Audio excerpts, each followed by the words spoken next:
ডিম একটা এমনই খাবার, প্রত্যেকেরই ডেইলি খাবার রুটিনে থাকে, কিন্তু সেই ডিমটাকেই আজকে একটু অন্যভাবে রান্না করে নেওয়া যাক। প্রথমে তো ডিমগুলোকে সেদ্ধ করে তারপরে ভেজে তুলে নিয়েছি, পেঁয়াজ ভাজা করে নিয়েছি সেই তেলের উপরে দিয়ে, আর একটা গোটা বড় টমেটো দিয়েছি।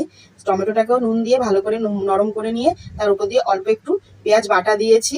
আর পেঁয়াজ বাটার পরেই হচ্ছে কিছুক্ষণ একটু ভেজে নিয়েই আদা রসুন আর লঙ্কা একসাথে বাটা ছিল সেটাকে দিয়ে আর পরিমাণ মতন হলুদ দিয়ে বেশ ভালো করে নেড়ে চেড়ে কষিয়ে নিয়েছি। কষানোর পরে কটা কিশমিশ দিয়ে দিয়েছি, আর পরিমাণ যে কটা আলু সিদ্ধ করা ছিল অল্প, সেই আলু কটাকে দিয়ে দিয়েছি। দিয়ে বেশ কিছুক্ষণ একটু নেড়ে চেড়ে নিয়ে পরিমাণ মতন জল দিয়ে দিয়েছি, আর একটা কাঁচা ডিম ফাটিয়ে তার ওপর থেকে দিয়ে দিয়েছিলাম।